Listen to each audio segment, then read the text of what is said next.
Got a VIP in our midst, and we have to be mindful of her time, and we appreciate her being here. Ladies and gentlemen, this is one woman, and she's not a one-woman show. She is a one-woman lead the show and got warriors behind her to get tobacco and vaping out of our communities. Her name is Dr. Karen Bird. Karen Beard, I know what your last name is. Hey, Karen, welcome to the program. Thank you for joining us because you're so busy. I know. Thank you, Mother Love, for the invitation. It's so good to see you, hang out with you. I always love hanging out with you. So thank you again for the invitation. Well, thank you very much because what you're doing in the community and not just in Southern California, because the word is spreading all over the country. What made you get involved in cessation for smoking? Well, my husband died as a result of being a smoker in 2013, November 25th, 2013. And Mother Love, I attempted to support him in giving up nicotine, but I wasn't successful, and I always wondered why, why I wasn't able to help him. Because, I got a background in psychology and Right. disability. This is Dr. Beard. This is truly Dr. Beard. She is a you're a clinical psychologist. Well, actually, I'm a counseling Oh, psychologist. counseling But what I did, Mother Love, instead of that, I did the wifey thing, to be honest. I did the wifey thing, so I ran my mouth too much. Okay, Um, wait a minute. and Okay, so I call it wifey. You call it wifey, but we know what that is. right, right, right. You got to be the butcher, the baker, the candlestick maker. Right. And so, as a result of not being able to support him after his death, it was like, what can I do? Mhm. And so I went to Florida State University and I became certified as a tobacco treatment specialist in 2014. And, it's a defining moment in my life and a turning point Mhm. because I just decided to help other families and people who smoke. Um, Rather than retire, I kind of refired and Because this is what I'm doing. when we do what we do and we're in the trenches, we don't Right. get the opportunity to say, "Oh, wait, I did that. That was lovely. I'm going to sit and retire." And you go, "Ah." We just go to another vocation. Well, man plans and God's laughs. God laughs. That's one of my favorites. One of my favorite. You want to hear God laugh? Tell me your plan, and Right, He right. laughing at you when you hear the chuckling around. You like that sound like oh, and when you got this was on purpose, or was this venture this put in your lap? I mean, because a lot of people have people in their family that smoked. Everybody in my family smoked. Mother, father, grandmother, great grandmother. I mean, and they smoke non-filter cigarettes. Hmm. My grandma, great grandmother chewed snuff, dipped tobacco, and I'm like, and she could spit like 10 feet into the spittoon. So you know Hmm. how long that's been. So Hmm. and they don't want to listen. How did when your own husband wouldn't listen? How do you get them to listen? Because had I not stopped smoking, being around you, I would have stopped smoking. Well, what I've learned along the way is that it's more important to ask questions Mhm, than to make statements, and that's why I mhm. said I did the wifey thing. I did all the wrong things. I cried, I cussed, I fussed, I threatened, I tried to shame him, and in hindsight, Mother Love, I wish that I had asked him questions like, what is it about, smoking or that you like, or And how you can never I smoked? support you? You never smoked? Well, I did, but back, I think I was 21 and I had just graduated with my bachelor's degree. And so I had started clubbing and I was trying to look cute in the club. So, so I had my Virginia Slim. So I like to say I didn't smoke to manage negative Mm, feelings or mhm. anything like that. It was just more of a trend trying to look grown up. Yeah. So it was easy for me to walk away from it. But for some people, they are trying to manage stress or depression or Eating boredom. disorders. Right, And eat. And some people just smoke because they enjoy, for the right. pleasure of it. So I think that makes a big difference. And my husband, Sergeant Larry D. Beard, um, had lung cancer 3 times. He had COPD. He had emphysema. And each time he had lung cancer, they removed a part of his lung. I've forgotten all this since it's all these years, but half of one lung, a third of the other, and then the third time they went back for the cancer, he just didn't have enough lung to um, survive. And I never understood why he would continue to um, smoke after going through all of that. Mm-hmm. And and I think I get asked that question a lot. Why do people continue to smoke, especially when it's ruining your health? And Mm-hmm. what I've learned is that nicotine is very addicting. But what happens is because nicotine can get to the brain within 3 to 10 seconds, and what it does, it makes Wait, your wait, brain. wait, wait, Dr. Beard. You said what now? About the wait a minute, back that one up. What you just said. About how fast nicotine gets to the Yes. brain. I, wa- 3 to 10 seconds. And so what happens, your hold on. brain will I just wanted to make sure, excuse me, I don't want to cut you off, but you said 3 to 10 seconds. You seconds. know, Yeah. I was like, no, that can't be right. 3 to 10 seconds, it can go Three to to your 10 brain. seconds.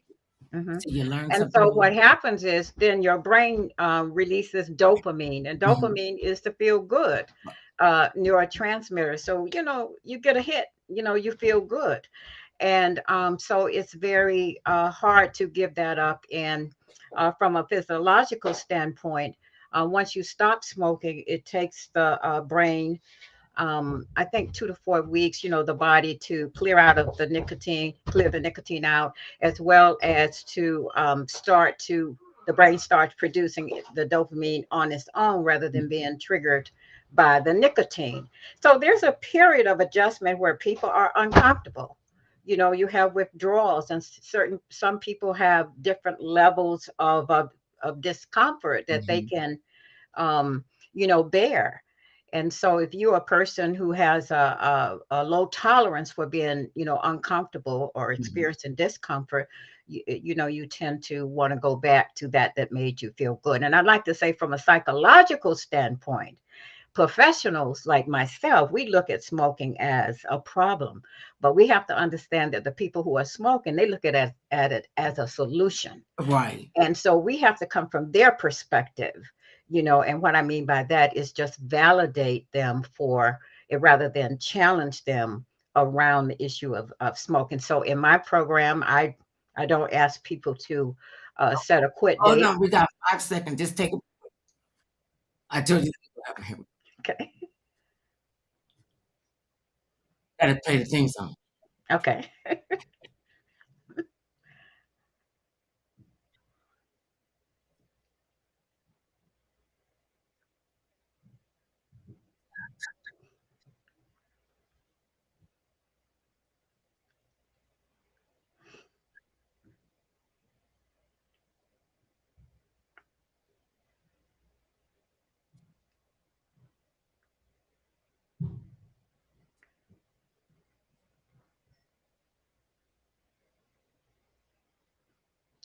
Oh, hello, my cyber babies. I just want you to know who that beautiful lady is talking with me. That is Dr. Karen Beard. She is okay, you can say it for me.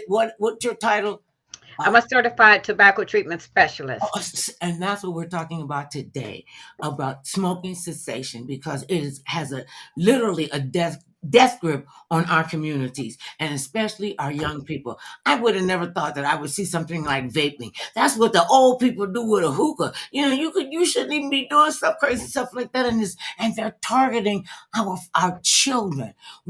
When you saw that, and just to get you up on speed, family, Dr. Beard is here to talk to us about the cessation from smoking that she is working diligently on to get cigarettes and vapes out of our community. And I commend you. I love you and commend you. And I'm going to always be here to support you guys. Okay, so we were talking about how nicotine, you hit a cigarette, it takes 3 to 10 seconds to get to your brain.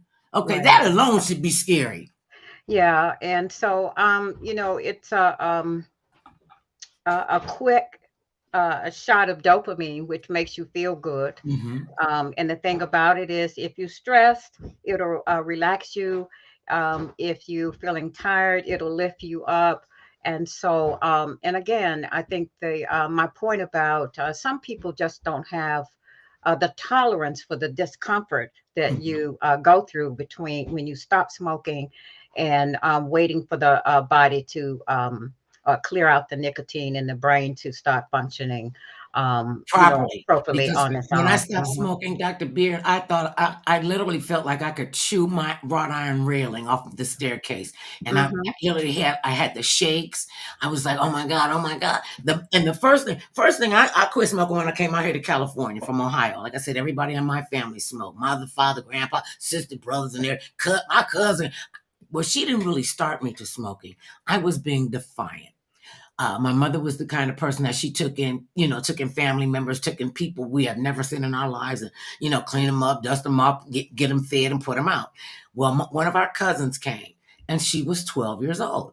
Here I am. I'm a high school senior, right? I've got it going on. And she said, "Gonna just lit up a cigarette in front of my mother like it wasn't." I smacked it out of her hand. I was like, "Mama, you got me smoking in front of my mother." Hmm. My mother said, "Wait a minute, baby, just stop. She is a smoker. Her mother allows her to smoke. So that's what she does." And I went, "Well, I'm going to be a smoker." My mother said, "Fool, you don't even smoke. What are you talking about? You going to just go in and do something?" Oh, she talked about me like a dog. I didn't smoke a cigarette in front of her then because when I went off to college, that's when I became the menthol queen. And Hmm. I just like the coolness of the cigarette smoke going down. I Hmm. like the fact that I could blow smoke wings, and even the fellas thought that was cool and sexy. And then I met the guy who later became my baby daddy and my husband. And this is what got me. He said, "I love you, but kissing you is like licking a dirty ashtray." Ashtray. Hmm. I remember you told me that. Yeah. Hmm. So I am now 31 years non-smoker. Oh, congratulations. Thank you very much. That's one of the proudest moments of my life, that the fact that I'm no longer a smoker. Hmm. I'm not. They said if you haven't smoked in what 2 or 3 years, you're considered a non-smoker. Well, Is it yeah. something like that? Something like that. But I've known people quit for 10 years and go back. And what I like to say is that they quit smoking, but they never gave up that identity as a person who smokes. And the reason I say that is because, I'm under stress and whatnot, but I never think about smoking as a coping Mm, strategy or method to deal with stress. So when that's not part of who you are, you don't default to that. So again, I think one of the things we need to do, instead of focusing on quitting smoking, because technically people quit every night. A lot of people don't wake up to smoke. mm. They may wake up, go to the bathroom, and maybe have a smoke, but just to wake up to smoke, very few people do that. So you can quit, but unless you change who you see yourself as, if you see yourself as a person who doesn't smoke, then you don't go back to that's just like if anybody, Mother Love, told you that I jumped out of a plane, you could just say emphatically, no, Y'all that done was lost not y'all Dr. mind. Beard. That Y'all is done, not who she I would is. tell them straight. Y'all done lost y'all rabbit mind. Right? Like if That you is see, not who next I time know. you Just saw Mother high Love running, adrenaline. you did not see Mother Love running. Mother Love run to and from the bathroom, to and from her car. So I know you lying on her. She ran someplace. She done ran somebody crazy. Right, right, I right. mean, So, and that. And the fact that you brought that up, because a lot of people think it's a physical thing, it's a phallic thing that you want to have a. Oh, that's for women. Well, that could be for everybody. You have something in your hand to occupy yourself. And then when I quit smoking, I found out, because once I quit, I couldn't be no longer be around cigarette smoke. I couldn't breathe around people that smoke. I had to get a no smoking in the crib sign put up. And they were like, "Well, you smoke." I said, "I don't smoke now. And I'm mhm, not gonna smell like that." And people don't understand. Especially people who claim they quit smoking. You could mhm, tell they got a cigarette because it's all in their hair, it's all in their mhm. clothes. You could Secondhand smoke, third what hand, do you call it? secondhand smoke. Second, and people die from that, Yeah, and and they don't third realize hand. that. I Yeah, had one of my close relatives, one of my first cousins.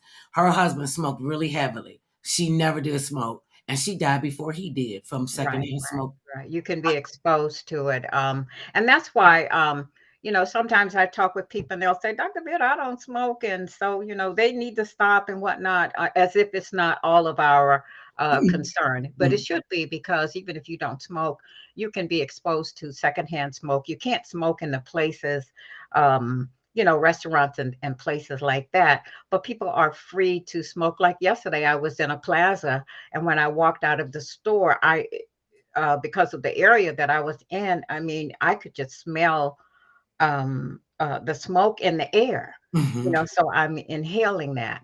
Um, and so it's everybody's, should be everybody's concern. And then third hand smoke, a lot, secondhand smoke, a lot of women will, they know not to smoke around their babies. And so they'll put the baby down and go outside and smoke. Well, now the residue from the smoking is on your clothes. You come back, you cradle your baby and whatnot. Now the baby can pick it up from, your clothing, the couch or whatever, then, third hand, the residual, um, effects of smoking, affects us all.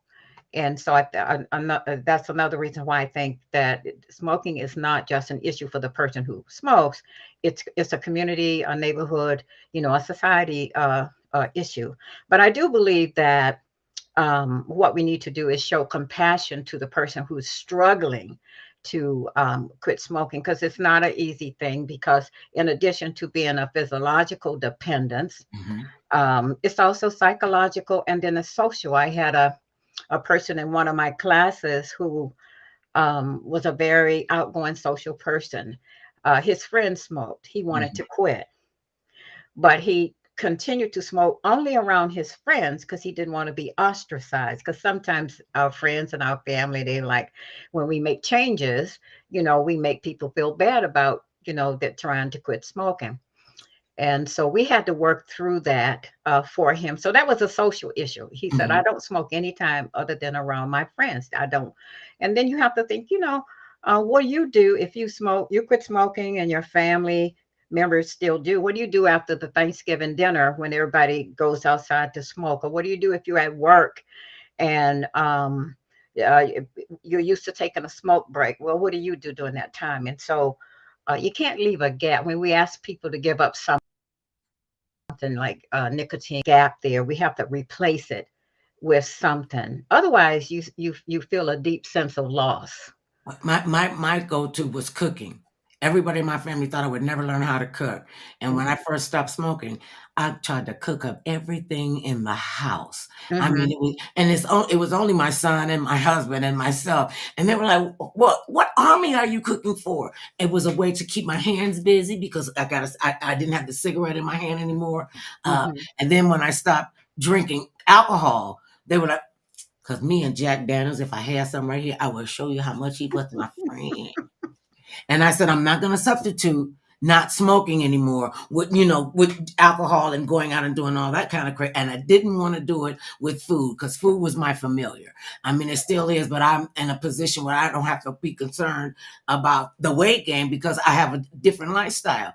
And Mhm, this really broke my heart, Dr. B. Dr. B. When I went back home to Cleveland to see family, and I told myself, "Oh no, I'm going to go outside." She said, "What you going outside for?" "Oh, now you too fancy. Now you out there in California. Oh, you can't be around smoke." Oh, mhm, well, and it just broke my heart that they would mhm, just ridicule me because mhm. I decided to make the A decision to change. stop smoking and to Right. change.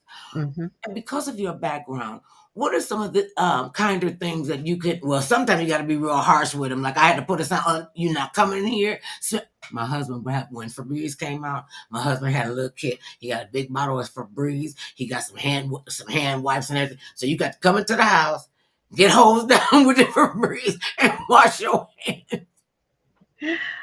And he went, and I kept saying, he said, "No, my wife doesn't smoke anymore. You're not coming to my house smoking anymore." mhm, And quite a few people stopped visiting us. And mhm, I mhm. did not see that coming. Well, and that's okay because, they have it's their prerogative to Mhm, do that. I mean, you have a right to establish, your boundaries, and, they have a right to, we call it psychological reactance. Grown folks don't like to be told what to do, and so, but you do have a right to in your space to set mhm, boundaries, and you, have to feel comfortable, with that. And that's something that I talk to people who smoke. We prior to asking, I don't ask them to stop smoking, but prior to putting what we call an action plan mhm, together, mhm, we talk about, where do you feel you're going to be most challenged? Is it going to be standing up for your new identity? And then, let's talk about the words you'll use. Let's talk about, the tone you will use, those kinds of things, so that you're not kind of blindsided when, friends and family, don't support you. Let's talk about how to ask for what you need. And, hey, if they can give it to you, sometimes everybody, is not meant to, Be go a the counselor. distance with you. Go the distance with you. You have to leave. You can love them at a distance or whatever. Um, but I think it's important to treat everybody as an individual when they're giving up, nicotine. And I think it's also important to include the loved ones because, in my husband's case, I didn't know until after he passed, from smoking that he had gone to a stop smoking class. He never shared that with me. And unfortunately, he went to the class, but he came home to me. And so there I was with my mouth. Mm. So I wasn't supporting. Oh wait, your picture stopped talking. I'm sure she's gonna come back on the line. See, now that's really something when you get on a still and you still got that pretty face. Health for Okay, being there you go. non-support. Because your camera had stopped and I couldn't hear what you were saying. So you mind repeating what you were saying? I said it's important to not only assist the person who's given up nicotine, but also the people around them, because there's a difference between being helpful, helping, supportive, and being non-supportive, and we don't naturally know these things, Right, and so we have to be shown or taught. How do you support, say, your loved one, because everybody has a different challenge. right. For me, I was never triggered. My husband smoked. I was never triggered by the smell of smoke. Well, partly because I'm cheap too, so I'm not going to pay what they are paying for cigarettes. I Mm. just, I'm not going to pay that kind of money. I'd rather take that money buy a dress or something. But So anyway. you sound like me. When I came here to California, I never even thought about quitting smoking because it was just what I did. My Mhm, husband never smoked. My son doesn't smoke. None of any of the people that are really close to me, none of them smoke. So mhm, I'm learning my way around California and learning the different freeways and crazy people, realizing that crazy people design the freeways out here in California. So I'm over in Burbank. And I said, "Oh, let me get some cigarettes." Because I'm not when I smoked, I would buy a carton at a time. I'm not getting up. You brought this up early when people get up and early in the morning, going to the bathroom, they light a cigarette. I thought that was just disgusting. I wasn't going to do it. mhm, I wasn't going out in the snow to get cigarettes. And I would buy them by the carton. So I done bought a carton of cigarettes. I said, "Oh, I'm out of my carton. Let me go just get a pack." So I get there. And say, for instance, he says, "That'll be $3.25." I went, "What you mean? It's a pack of cigarettes. What do you mean 3 hours 25? Are you kidding me?" He said 3. I said, "I don't see a cigarette lighter. I don't see no matches. I don't see no mhm, naked man. I should be getting something out of there for $3. Why are you guys gonna do that?" You know what? I left that pack of cigarettes on the counter and never smoked again. mhm. Well, And I then I quit when realized they what went. happened because you will go through withdrawals because there are drugs involved in that. Mhm, mhm. Well, the body gets used to it, like the brain Mhm, gets used to having the nicotine trigger those neuroreceptors, we call it, that release the feel good chemical like dopamine, serotonin, which helps you, the neurotransmitter that helps you relax and sleep. And so when you stop smoking, now the brain is waiting for the nicotine to trigger mhm, that process, and it doesn't happen. So you may have a little bit of insomnia. You can't sleep as well. And again, depending on how you can tolerate being uncomfortable or discomfort. mhm, So we talk about that in terms to prevent you from defaulting or relapsing back to mhm, um, and so one thing that people I suggest, because nicotine and smoking will deplete the body of important vitamins like your B vitamins, your D, your E. And so prior to stopping smoking, um, let's you start you on some kind of supplementation to build your body up. If mhm, you're taking prescription medications, let's inform your doctor that you're gonna quit because some uh, medications are intensified or by nicotine. So when you stop, you might feel that, I don't feel so good, maybe your medication's not working, and I don't know them all by heart, but I do know it's important to notify your doctor.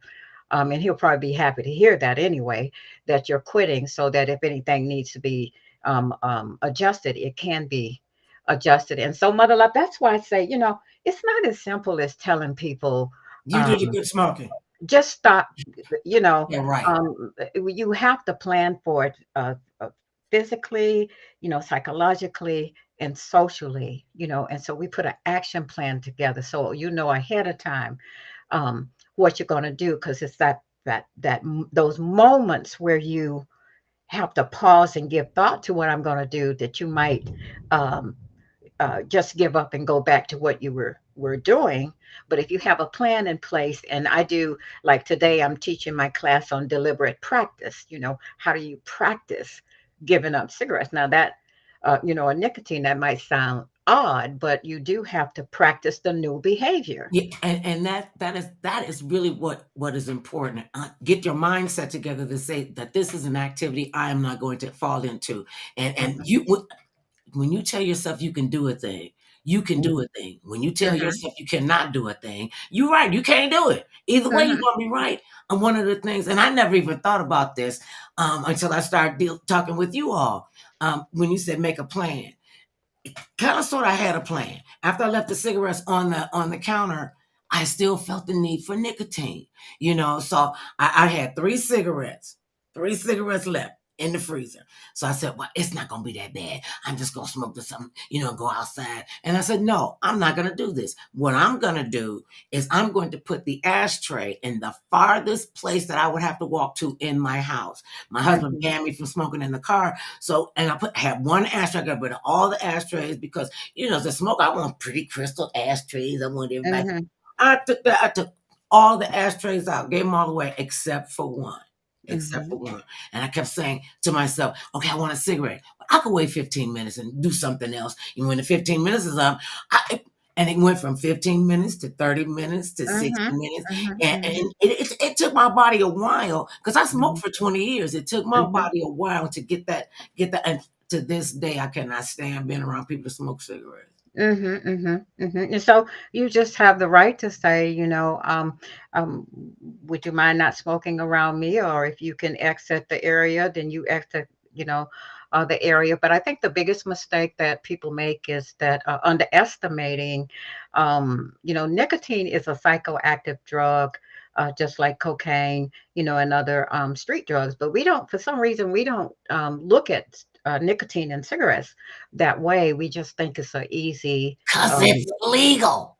How can it be bad for me? It's legal. I can well, legally. That is the craziest thing in the world. Just because it's legal, you think you legal should doesn't do mean it. it's good for you, Right. alcohol is legal, but now you can drink alcohol to excess, but we don't even think of nicotine in the same category, most people, with Don't put the two together. alcohol. Don't put the And so two we together. have some, I won't say raising awareness. I think we have some mind shifting to do Mhm. around the, nicotine being just as self-harming, as if you cut yourself, if you drink too much or whatever. And so it's shifting the thoughts around the harm that nicotine can cause. And if you notice, I switch between tobacco and nicotine or smoking, but really we should be focusing on nicotine, because then we bring in the vaping, because vape pens have the nicotine in it. And so when we talk about nicotine dependence, now we're talking about, all forms of delivery. Let me Um, ask you this, Dr. Beard.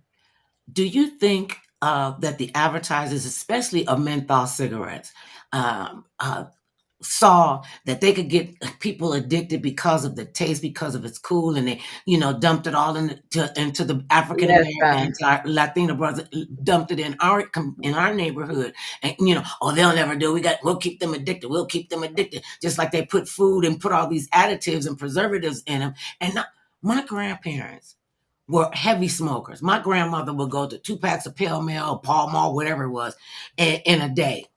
None of them ever had lung cancer. None of them ever had any respiratory problems. I was talking to a pulmonary specialist, and he was saying that because from back in the day, they didn't put all these chemicals in They did. tobacco. It was Hmm. that's when nobody got addicted to it. Hmm. And they would roll up their own cigars and their own Hmm. cigarettes. My grandfather, he rolled his own cigarettes. But Well, none of them got sick. actually, it's the nicotine that addicts you, but it's the tar that's produced from the combustion of, lighting the cigarette that causes the problems in the lungs. Anytime Mhm, you introduce heat into your lungs, you're asking for inflammation, and inflammation can lead to your chronic diseases. But going back to your question about did they know? Yes, the tobacco industry spends quite a bit of money. I wish those of us, in the public health field would spend the same kind of money and have the same kind of approach. Now, the tobacco industry does not spend, they do studies. And so menthol was actually, the cooling effect in tobacco was discovered accidentally. I forget his name, but what he did, he put some menthol tablets or something in his tobacco tin, mhm, and then he noticed that the tobacco tasted differently. And I think it was called Spuds. I think his name was Spuds, mhm. and that was the first brand of cigarettes. And so from there, the tobacco industry knows that it makes it easier to go down. It's just more pleasant, and so you don't, that coughing and whatnot. You don't get that as much. They put the flavors in there to make it more palatable, as well. And so everything is by design. There's no, if you look at how they segment the market, there was a brand of cigarettes called Trim that came out back in the 50s. Now, that was marketed to women, Mhm. and it said if you smoke 3 of those a day, you would lose weight. Well, the FDA shut them down summarily because that was a medical claim. And then you probably never heard of the brand, or maybe you have Uptown. That was a brand that they tried to bring out in Philadelphia. Well, the Mhm, Black community got together and shut down RJ Reynolds. mhm, And that brand, they were capitalizing off of our culture. mhm. Uptown, it's cool. We have the cool brand. And so, Virginia Slims, they're marketed toward women. That's what I started with, to look cool and, you And it know, was long and and skinny, and slant, you just yeah, looked yeah. sexy with And it. so, yeah, they spend money to figure out Lots of money. um, what will be attractive to certain demographic groups. And I even saw, and I wish I had saved it because I'm going to go back and try to find it. But I saw where in China they're marketing a brand that's called shorts. And because, Chinese people Yeah. tend to be of The small stature. yeah. So there is, Oh, okay, so the American cigarettes were looking too big in their mouths, so it came I my don't know way. what the tobacco industry was thinking, but they're called shorts. But my point is, they do their psychographic marketing, their demographic, and so then they know in terms of their messaging, in terms of the packaging, and all of that, they entice us to indulge, in this project. But I noticed that we just have about 5 minutes left, and so I want your listeners, your audience, to know about something very important that we're doing on November 20th. And that's we are having what we call a Breaking Free from Nicotine Day Celebration. celebration. And what that's all about is we are honoring and celebrating those people who have overcome the challenge of stop smoking. They have stopped, they no longer smoke, or they have made significant progress towards stopping. And so it's a 1 hour virtual, it's a webinar. And again, we're going to honor those people who have stopped smoking, because I believe that people need social proof that it's possible to stop smoking, because all you hear is it's so hard, but many people are doing. Look at your mother, love, you stopped. I I stopped. wouldn't spend no $3 and something on those cigarettes. I Like you don't said, know that if I was gas spent money. That's 75 shoe money. cents. That's I'm a And shoe. so I um don't get. It's like gambling. I don't see what people get so fascinated about throwing their money away. I want to go. I sit by. You can just give it to me. I can get some new shoe with that $25. Trust me. And, right. and I couldn't, in all good conscience, do it. Mhm, And the money that you save when mhm, you're not smoking. If I mhm, took all my smoking money and put it in a jar, every time I thought I might have, but I never even thought I would have another cigarette. I just put it in a jar. And you'd be surprised. My smoking money allowed my husband and I to go to Hawaii for a Yes, long yes. weekend. Mhm. And I was like, I was spending that kind of money on cigarettes. That's what, however we can do, whatever we need to do, however, I am always here to be of service. I am here to, because Dr. Beard, I don't know why I keep calling you Dr. Beard. Dr. Beard, you are doing such great work, you and Thank your you. team. And we are so honored that you will consider us part of your team. Know that we are here Okay. always. Let us know the progress, what you're doing. I'm hoping I can get in on the webinar on the 20th just to hear how people are saying and what Yeah. how much they're progressing, From because 10 we could until just 11, we just 1 hour, okay, that's from and, 10 to 11? from 10 until 11, and just know that, when you attend events like this, when you show interest, it's inspiring to those people, who are smoking, because a lot of times you feel like nobody cares, and so that's why, I wanted to do this event to honor those. And I don't know if you're familiar with the, uh, reference book. Is called Chase's Calendar of Events. And we are listed in that event. And this is a big honor, even if you're not familiar with the, uh, calendar of events, because they get over 10,000 applications to be listed in that book. And for the year 2024, we were selected. I was told they only select about 25. And so, Breaking Free from Nicotine, which is a project I manage, was selected to, have our Breaking Free from Nicotine celebration listed. And so, you all come out, support those people who will be sharing their testimony and their stories. And, Mother Love, I love you, and I'm I love always you back, happy to my be sister. on your, show. And thank you so much for allowing me to be here to talk about something that means so much to me. That means a lot to a lot of people. I'm sure the people that are watching will download this program, are saying, okay, and they can see that it's us. It's us. And we Right. believe in you and we trust you. And I thank you so much for your awesome talent and the willingness to share your mindset with us to get more people to stop smoking and not start up, because we can stop the young people out Right. here. We can stop the vaping. Okay, Right. well, that's our logic for today. Dr. Beard, it's time for you to go to class. You do have a job. You gotta go to work. I have a, yes, yes, yeah. All Got to right, my keep the sister. lights on. See, you enjoy your day. They're gonna have a wonderful. And listen, and when you get tired of wearing that dress, you can Give it just to you. that's my sorority color, Sigma Gamma Rho. That'll look marvelous on me. I'm just saying. Well, don't tell my AK Soros I had it on, okay? They see it. Look, you know what? That's the beauty of us that belong to the what do they call us? The divine The nine. Because, Divine and Nine. when you get to be our age, we're all sisters. Let me Right, tell you right. something. We all sisters. That's what we do. I'm just Okay. saying. I ain't gonna tell them. Just All don't you right. tell them I had on Bye-bye. pink and green. I'll wear pink and green, red and white. I don't care what they say, blue and white and blue and gold. Okay. All right, Dr. Beard, go to class. They listen to me. Okay. Thank you So so now much. how do I get out of here? Well, I got it. Don't worry.